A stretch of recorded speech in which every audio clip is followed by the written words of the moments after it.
Hi, everyone. Before we get to today's episode of Jung in the World, I just have a few quick announcements. First, we have begun our annual fundraising drive. Now is the time if you want to support the Institute and this podcast, please make a donation at jungchicago.org/give. Also, we have new programs available on the website, live programs in person and online, and there will be new ones coming. George Bright is going to be talking in May. Join our mailing list to get more information about that when it's online. Thanks.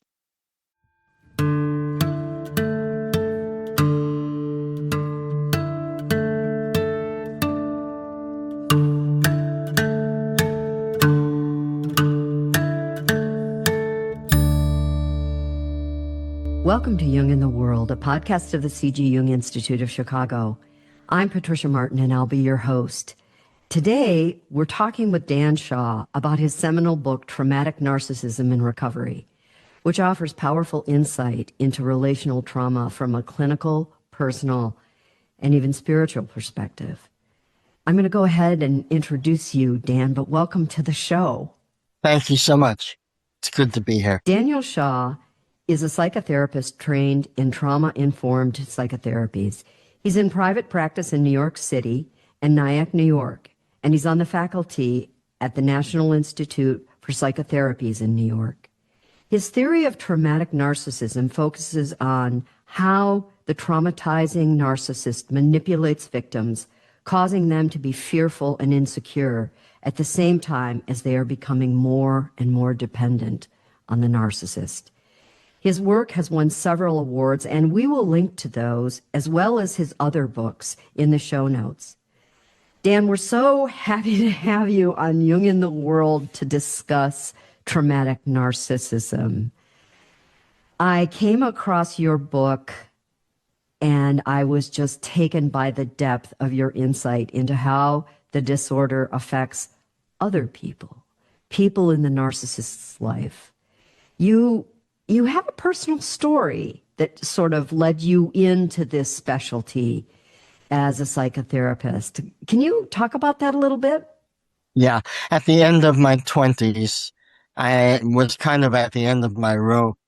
The things I'd hoped would be happening for me weren't happening, and I felt very lost and frightened. And friends introduced me to a meditation practice led by an Indian guru, and I was in the theater community in New York then, and many theater people had gotten involved. So I thought, why not? I've been having so much difficulty, feeling so lost, and I was introduced to the guru at his ashram and in upstate New York, and I was blown away, and I immediately began to have powerful, beautiful experiences that persuaded me that I was in the presence of an enlightened master. And of course, this is how that guru was being presented, a spiritual enlightened master, a living saint, even. And I was brought up as a secular Jew, very socially conscious, very progressive in my family, not religious. But this was so powerful and beautiful that I was drawn to follow. And I eventually got all the way in to the point of living and working in the community run by the guru. And I did that for more than 10 years, almost all of my 30s. I believed I was on a mission that was worthwhile and beautiful. And as my time there became increasingly stressful, I was little by little unable to ignore that I was performing devotion, ecstatic devotion and serenity, and I was actually feeling terrible loneliness, isolation, depression, and fear. An incident in which I heard about the cover-up of sexual abuse, actually of somebody that I knew, a young woman, in the ashram, finally broke the spell for me. And I was able to see it for what it was. I at the same time was entering grad school to become a psychotherapist. And the more I studied what had happened, spoke with the people, other people who had left, spoke with victims who had been sexually abused and had been told they were lying and, were the victims of smear campaigns. I realized I had been in a cult. I was in grad school, social work grad school, and I decided for my final paper to write about my experience, and I called it Traumatic Abuse in Cults. This was in 95, 96. So that is the beginning of when I started to learn about narcissism, because I had not studied psychology or psychoanalysis up until this time. I threw myself into those studies, and it became clear to me, especially from the work of Erich Fromm, his books, Escape from Freedom, and his book, The Heart of Man. Those books described a narcissistic personality that fit the guru completely. And I understood that's when I really began to understand the difference between a teacher, a mentor, a beloved guide or elder, and a subjugating, traumatizing narcissist. And that's how I got into the subject from there. I've been helping victims who have left cults and also victims of relationship abuse. I've been helping now for about 30 years with that population. Wow, that's to be congratulated. I am very struck, though, by one aspect of your story, and that is how narcissists get so good at this. Meaning, what is the charismatic pull? I think that's how you got ensnared. Right. Can we go there? Yeah, sure. The charisma of this kind of narcissist is very powerful. Now, I am not as literate about Jung's work as I would like to be. I know that Freud described the primal father in his group psychology paper. And Kohut, the father of self-psychology, described a messianic narcissist. They are very much alike, Freud's and Kohut's, that version of their idea of a certain kind of narcissist. And both of them describe the charisma that comes from having a completely, almost, well, not almost delusional, an actually delusional sense of their own omnipotence. And that was echoed by Fromm as well, especially. And it was very illuminating for me to think of the guru who I thought, by whom I was so intimidated and so impressed and had felt so much intensity and power. And when I realized that I was mistaking power for love, I was mistaking the delusion of omnipotence for something holy and sacred and transcendent. That delusion of omnipotence is the central aspect of how I understand this kind of traumatizing narcissist. And to be clear, there's all kinds of levels and types of narcissistic people and behaviors. I am very specifically speaking to a subjugating, traumatizing kind of narcissist. So this isn't your annoying relative who brags about their children's honor roll achievements. This is not that. This is really a specific kind of traumatizing person who dominates and controls and sort of that, like a vampire, sucks the life out of a victim. I thought about that word. It comes up frequently in the book, subjugation.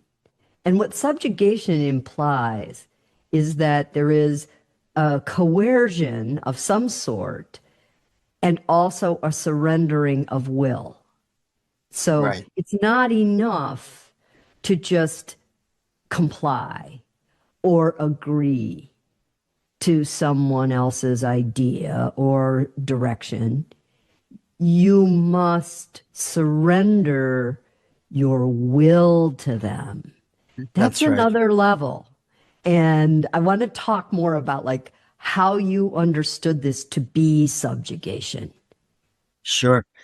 Well, um, surrender is a word that uh, the psychoanalyst Manny Gent thought of as a kind of a liberating way of breaking through the ego or breaking through your fears and inhibitions and opening yourself to something deeper, more intimate, more personal. And he used surrender to express that kind of experience. He compared it to submission, which was actually a negation of the self, not an expansion, an opening, a liberating of self, but a negation.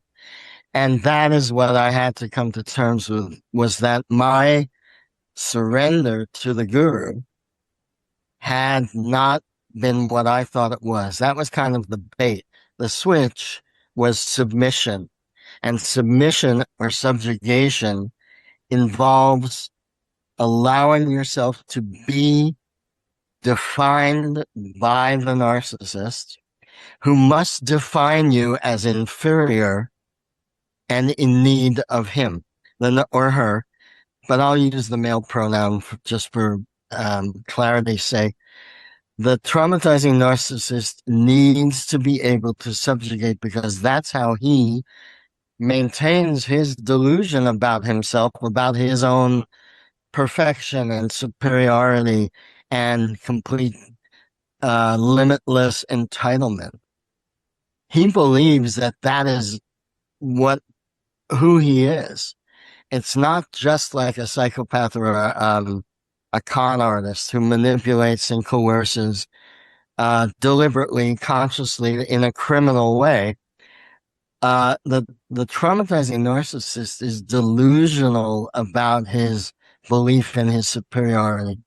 So subjugation is the only way that he can maintain that delusion. If I can prove my superiority by getting people to agree to it and submit to it, I can maintain that delusion about myself. So that's the difference. With somebody who is a mentor, who I think of as wise and a meaningful and helpful teacher, they're nurturing my freedom, my individuality, my liberation, let's say, my creativity. They want me to find that and express that as me. The traumatizing narcissist wants you to believe that you don't have anything of your own that's of value that he doesn't confer upon you. Mm-hmm. That is not somebody who's lifting you up. That's somebody who is controlling and imprisoning you. And that's subjugation. Yes. And it's an important distinction because you also talk about moments in your therapeutic practice where this idea of, falling into, I would say, as prey almost to these, Yeah.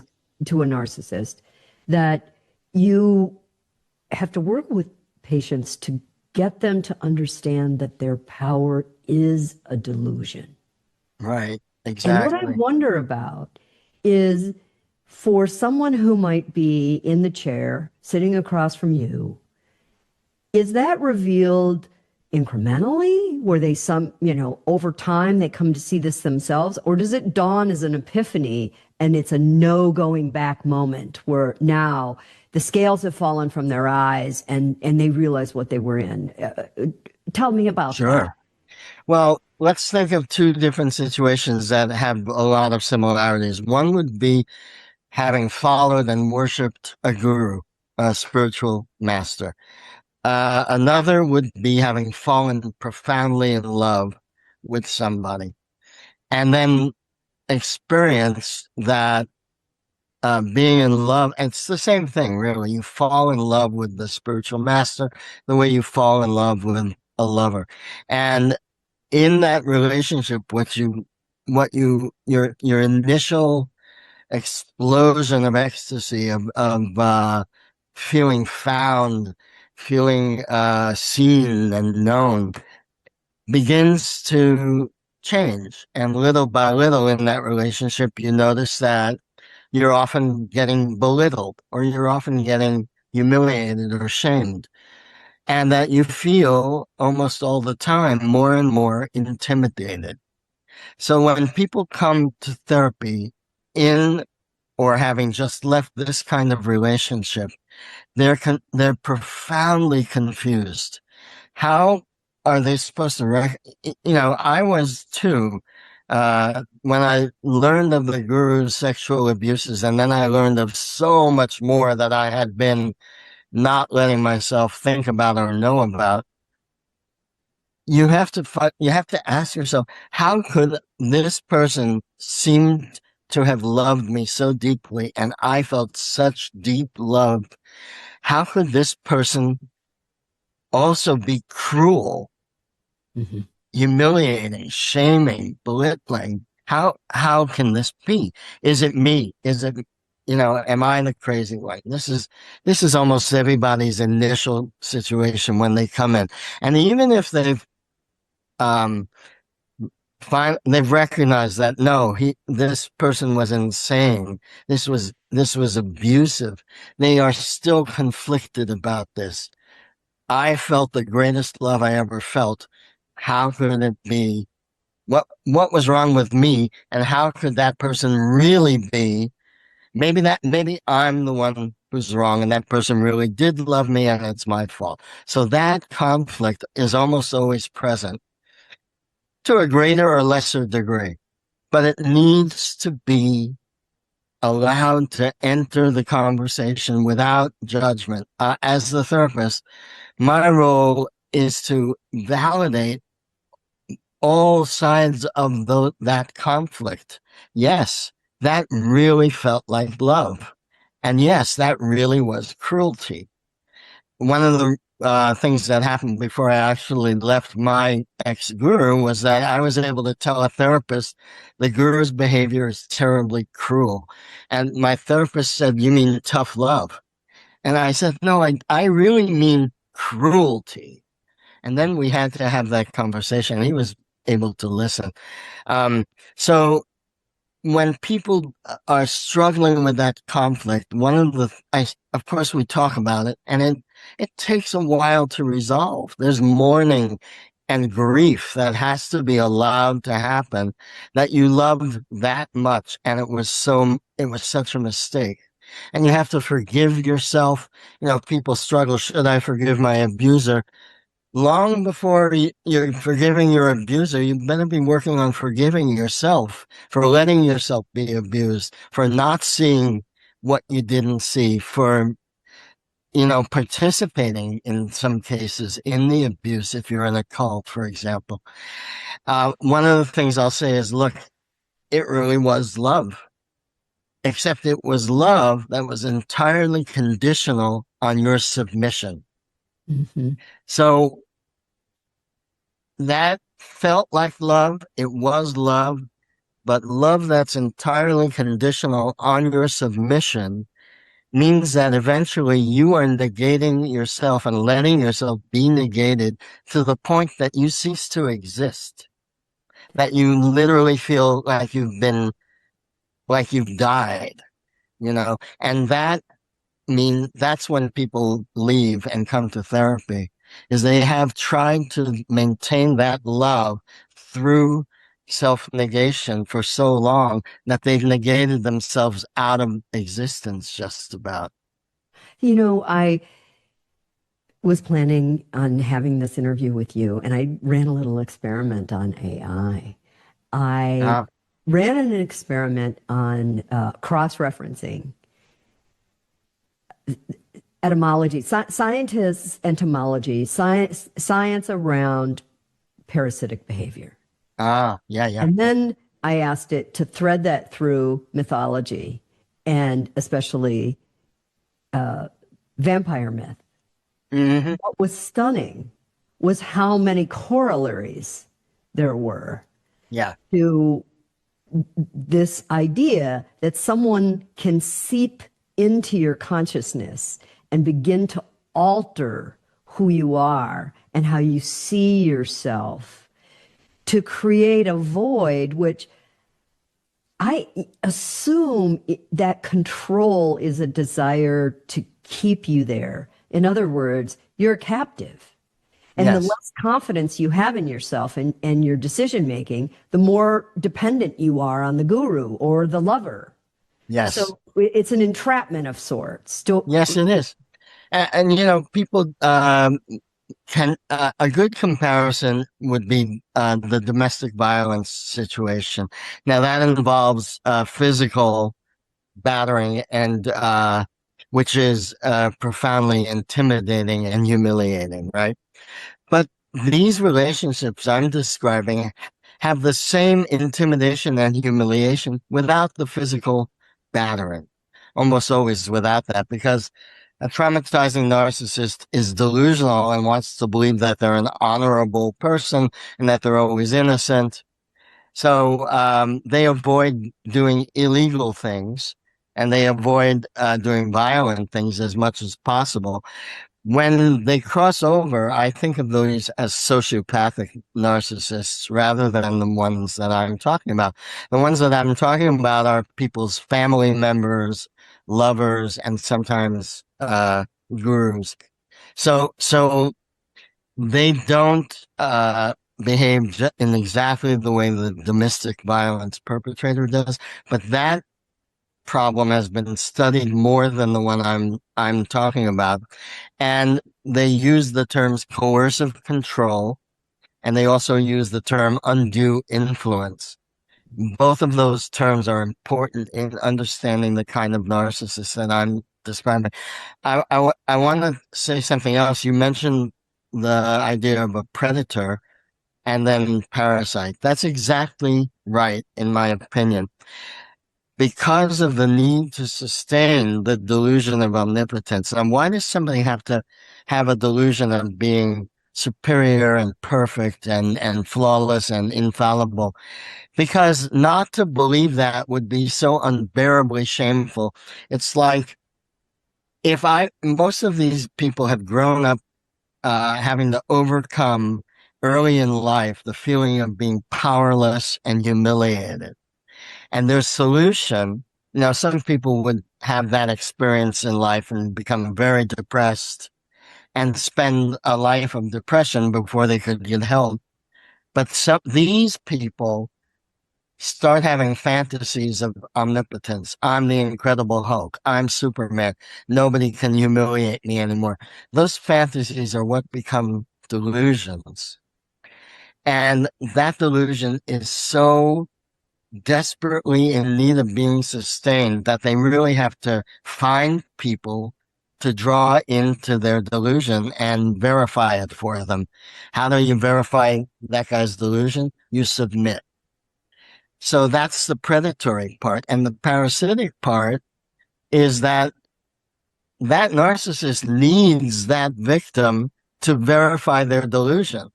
So they'll do anything to control and keep and basically enslave that victim because that's their supply and that's how they keep that delusion from crumbling. I, I want to just interject. I think also, Dan, there's a third leg of the stool if we're talking Carl Jung, and that Hmm. is who didn't write about narcissism quite as much as Sigmund Freud did. But Carl Jung, what he wrote about it, he did think that it was not just a psychological issue, it was also a spiritual issue. That there's some malformation in this. And part of it comes from the persistent projection of shadow material onto others. That's So, right. in other words, you need plenty of people in your life that you can control to be able to project all of that negative, attitude and personality traits onto, rather That's than, exactly right. right? They can't coexist in the narcissist's mind, which means the narcissist can never be whole, That's because right. in other words, there's a missing piece there for them too, they keep transacting it out through projection onto other people. Exactly. And what I believe gets projected, what the shadow material would be, is uh, a tremendous shame and fear of impotence, smallness, powerlessness, and defectiveness. They are also profoundly ashamed of dependence because dependence has proven to be humiliating for them. Mm. And that solution to project all of that, no, you're the dependent one, you're the shameful one, you're the needy one, you're the powerless one. That's what the people who come to see me while they're in or have left these relationships, they feel small and shameful and needy and frightened. And that's all been projected into them. That is what the narcissist has to do. To believe in his own delusion of omnipotence, I got to get all of that stuff I can't bear to acknowledge as within me. I have to just find a way to put it in you. And that's the parasitic nature and the projective nature of that kind of relationship. I want to circle back to something you said earlier about Of cruelty, course. because sometimes I grow impatient with the therapeutic community. And the reason is because I see these definitions of narcissism as a lack of empathy. Right, right. And if you have been in relationship, either through a guru or a marriage or a love relationship with a narcissist, you understand firsthand lack of empathy. What an understatement. This is a deep capacity for cruelty. And I I don't, think so. do you think so too? Yeah, I think that's what's important to understand that the narcissist is so desperate to maintain control um, that uh, one of the ways of I think it's sadistically cruel to make somebody feel bad about themselves. Let's just make it that simple. Yeah. Why do I need to make you feel bad about yourself? Well, does that, and if that makes me feel strong and powerful because I've made you feel afraid, intimidated, ashamed, that's just cruelty. And you're right. It's not just the lack of empathy. And in fact, some would say that it's hyper empathetic to understand exactly how vulnerable somebody is and to manipulate that vulnerability so that you can control that person and project what you need to project into them. Um, there's a case to be made for that, but I wouldn't call that empathy so much as, I don't know, Machiavellian cunning, something, um, something a little different from empathy, right?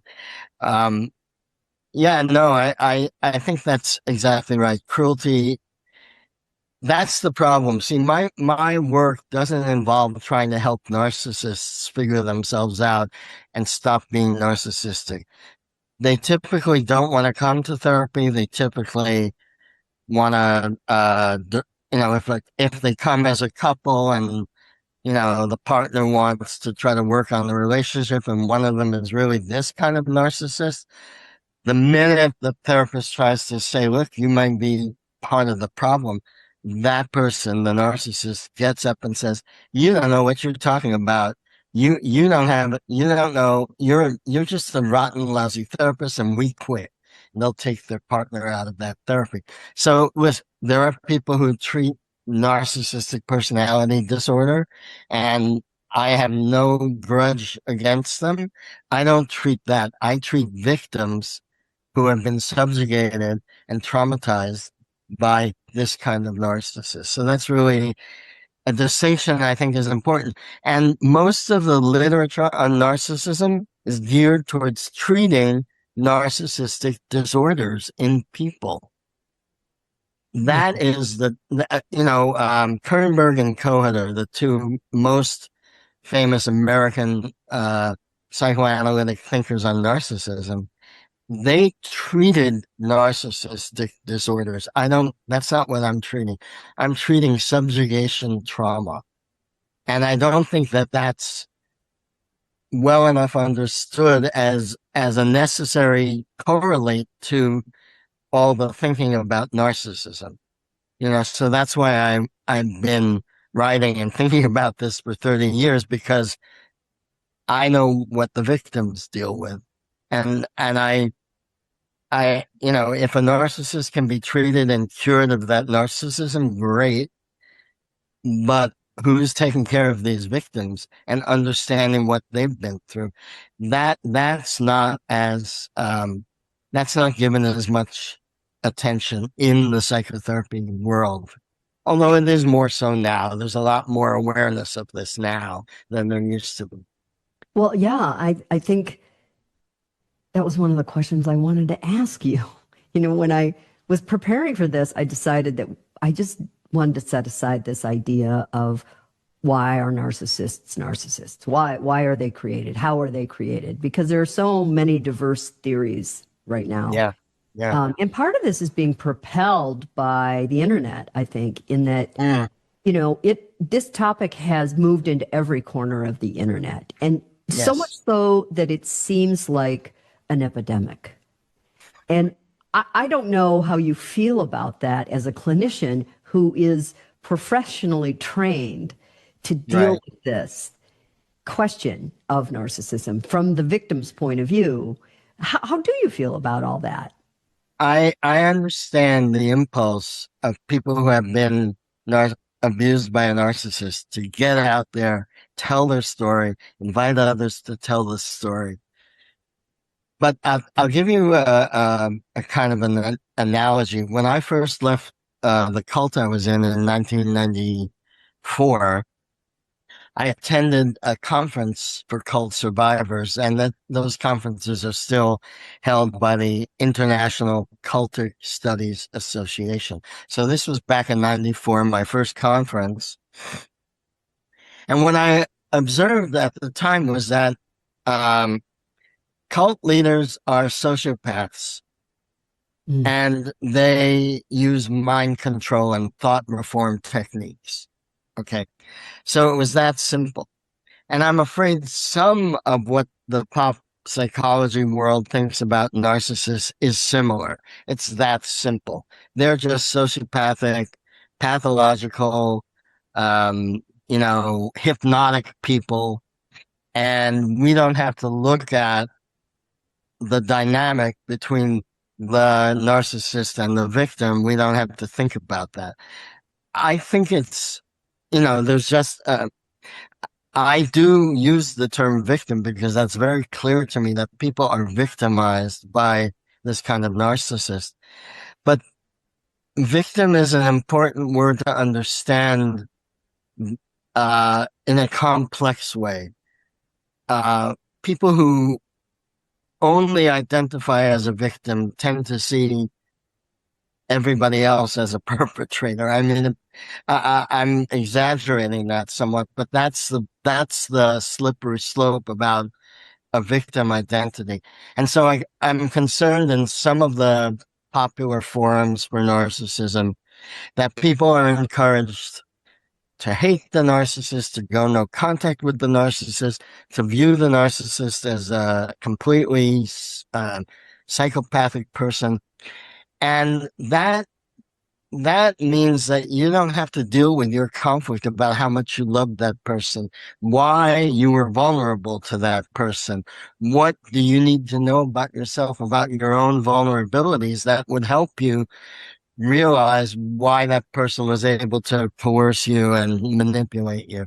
You see, so I, I, um, I fully acknowledge the victimization of people in these relationships, but I want to help people understand as fully as possible that there is a human being inside a narcissist, and there is a vulnerable person who is willing to give themselves over inside of us. And we have to know that about ourselves and about that person. There's I'm afraid I'm not going to be able to pronounce the name, but there's a South African female psychologist who went into the prison system after apartheid came down and interviewed one of the most malicious perpetrators of violence in South Africa. His name is de Kock. And she writes a book about how they formed a relationship, and it's called The Human Being Died That Night. What she was able to recognize was that within this incredibly evil person was a human being who had completely lost connection to their own humanity. So I say this not because I think it's important to forgive the traumatizing narcissist. That's neither here nor there as far as I'm concerned. What's important is to understand that those are human beings. We're human beings. They have their agenda and needs, and we have ours. And we have to learn we have to learn about ourselves, our vulnerabilities, our needs, what we want in a relationship. If we can learn about that, we don't have to get into these relationships repeatedly, which is unfortunately what happens to many people. They find themselves again and again. Because Same relationship. they haven't looked at the vulnerability within themselves that led them into the relationship in the first place. Right. And look, we all have attachment wounds. Nobody had perfectly secure attachment growing up, no matter how much love you experienced in your family. Even those highly secure people have areas of vulnerability about their security, about their sense of relational safety. And if you are in a period of your life when those vulnerabilities are closer to the surface, that's when you're vulnerable to the predatory narcissist. They see your attachment wounds, your wish for a perfect feeling of being perfectly secure in perfect love. And they see that and they know right how to go right in and for exploit it. Yes. Yeah. So I have to ask about no contact, because everything you've just said and everything I've picked up just in preparing for this interview is that the challenge for the victim is that if you're in a conversation with a narcissist whom you've been in relationship with, and they understand very intimately how to exploit you, that having any kind of constructive conversation is going to just end up in another subjugation. So Correct. So Yes. if you're not going no contact, what are you doing? Right. Well, think of it this way. There are people for whom going no contact would be really harmful to them. For example, there are a lot of people who could lose a very significant inheritance were they to go no contact with their narcissist parent. Okay. Now, there's a level of cruelty and abuse at which I think we draw the line and we say, this is just, it's not possible for me to pretend even that we have a normal relationship. But for a lot of people, that's not the level of abuse they've experienced. When it is, I agree that it's probably most safe to just end all the contact. But a lot of people have experienced abuse at many levels below that, and they have a family that they don't want to divorce, or they share children with a partner whom the children are not alienated from, and perhaps you don't feel it's ethical to try to alienate your children from that partner.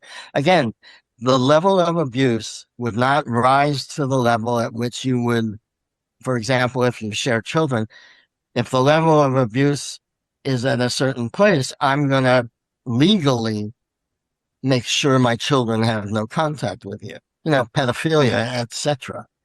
But if it's not like that, if it's much more subtle and not quite as obvious, I don't want to alienate my children from you, and they don't want me to do that. And so we have to stay in contact. I just try to help people figure that out. Where are you on the spectrum? Is it best to stay in contact and figure out how to have internal boundaries, not ones that you're negotiating with the narcissist? They don't negotiate boundaries. They don't respect boundaries.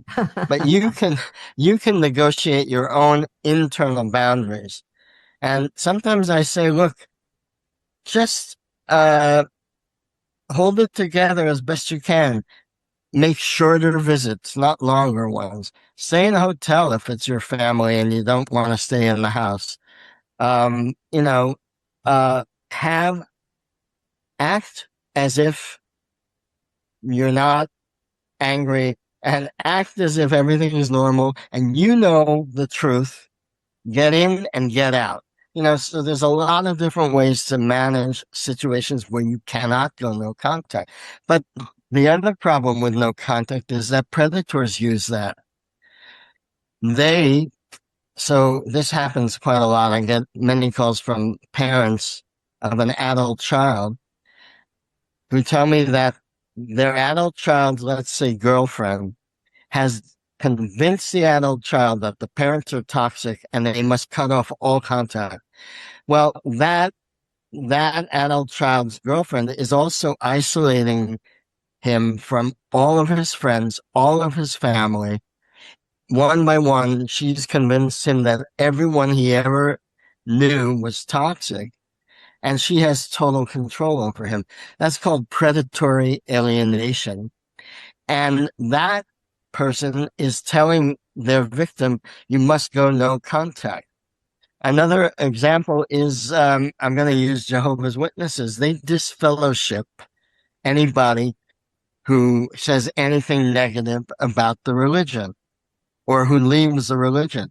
So your parents and your children and your siblings will shun you and completely go no contact with you if you decide to leave that religion. So no contact is a protection on the one hand, but it can also be a weapon in the wrong hands. And so it's very important to be very thoughtful about no contact before you make a decision about that, before you let somebody talk you into it. And I really try to, I kind of tell people, look, let's turn over every stone. Is there a way not to go no contact and still keep you safe? And maybe we can find that way. And if we can't, then we do what we have to do. Oh, that's reassuring to hear, because whenever I hear these sort of black and white decisions that people are forced into, and I think the other thing that happens is genuinely these victims, when they do come to this awareness that you're talking about, they realize that, the Wizard of Oz is just a short guy, behind the curtains, working the machinery. They feel duped. They feel like they put their heart and their vulnerability on the line only to have it used against them. And Absolutely. there's a death of innocence. True. And So true. it makes people very angry, Yes. And so I can only imagine how difficult it is for you to have those conversations with people that where you're really trying to turn over every stone to get them to consider what might be better for them when their impulses are telling them to run like hell. Right. Well, I think that's usually in the latter stage of the therapeutic work that we're trying to figure that out. Maybe there's a urgency about it. I have to go home for Christmas. I'm freaking out. I've figured out who's the narcissist and I'm remembering all the abuse and I have to still go home. What do I do? Well, we'll work out those strategies. We'll try to make it possible. But for any more final decisions, um, I think the more important work initially is to help people forgive themselves.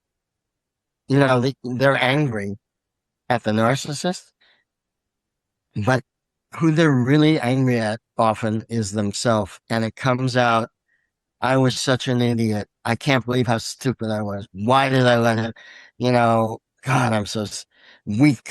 When you hear people talking that way about having left a narcissist, I take it very seriously because that's a legacy the narcissist left them with to alienate themselves from themselves. You talk about this in the book. You talk about near the end this idea of self-alienation. And it's crucial. Yes. And I want to get into it, but here's what's bubbling to the top for me is this idea that, here you are, you have been subjugated by a cruel overmaster of one form or another. Judith Herman calls them captors. Yes, it held that's you right. hostage almost. That's right. And you have been dished out this cruelty. It takes an abundance of spiritual reckoning, I believe, to then say to yourself, you're not going to let it make you cruel. That's right. That's the most important thing. And those people would not be cruel to anybody but themselves. Their internal cruelty is kind of the secret they're keeping. They might joke, "Oh, I'm such an idiot." Internally, the extent to which people are beating themselves up because of having let themselves be abused, let themselves is how they think of it, or having allowed themselves to be deceived or, having fallen for the narcissist. People's cruelty shows up nowhere else but internally. And that's what's extremely important to me in the work I do, to identify, to help people see and notice, and to try to figure out what's going on with that. If we can't figure out what that means, why that's necessary, and what are the other possibilities in terms of self-compassion, then that person remains in a way tied to the narcissist because they are agreeing with the narcissist that you're so weak and you're so dependent and you're so needy. So I don't want to leave anybody with that tie in the form of that self-negation. And the answer, it's a bit of maybe a cliche phrase. It could be oversimplistic to say, but without self-compassion, there really is no healing from trauma and abuse. Well, you talk about dignity. That's right. That part of the healing process requires that the patient reclaims their dignity. And yes, I think that that's such an important choice of words because it is often, from everything I've studied, the subjugation requires a brutality, an emotional brutality where you are systematically breaking down another person's spirit. That's right. So they can be controlled. That's right. Right. And so, yes. And that many undignified things happen for that to be possible. And that's right. I looked into the roots of the word dignity, and Mm, Greek, Latin, and French, mm, and mm, roots, but they all seem to coalesce around the idea of worthiness. How apt mhm. is that for you? Yes. No, absolutely. My colleague Richard Chaffetz in Washington, who is a wonderful, wonderful trauma therapist, a psychoanalyst, psychiatrist, he he wrote about this and inspired my thoughts about it. He said that dignity really is the opposite of shame. Mm. And the trauma survivor, more than anything, is struggling to manage overwhelming feelings of shame and fear. And reclaiming dignity is part of being able to forgive oneself and release oneself from shame, and to stabilize oneself and release oneself from fear. Stability and safety and dignity are the signs of healing from traumatic abuse. Mhm. And so that word really is important. Is there anything you'd like to say, Dan, as we wrap up with you? This has been fantastic, by the way. Is there anything you'd like to say to people who might be listening and are caught up in a relationship with a narcissist and are being traumatized or feeling coerced or subjugated? What would you say? Try not to hide what's happening from the people who love you. If you have friends and family who care about you, who you can trust, try not to pretend everything's okay. Try to tell them the truth. Try not to be ashamed of what's happening.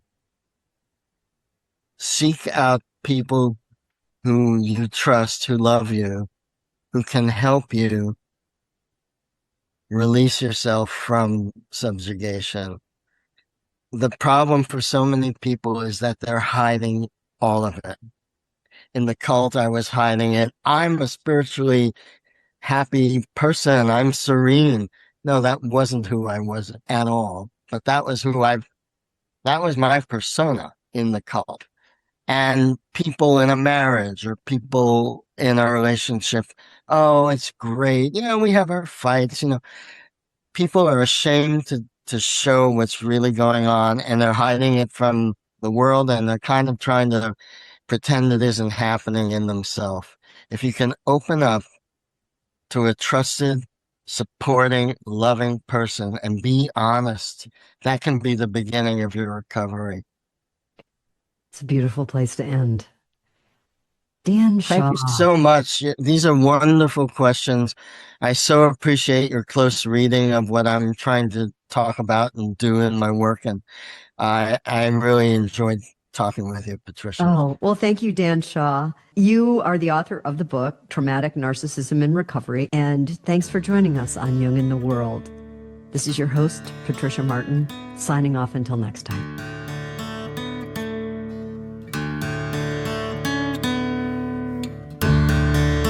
Thanks for listening. If you'd like more information about training programs, live and self-study courses, archives, this podcast, our blog, or to find Jungian analysts near you, visit our website, jungchicago.org.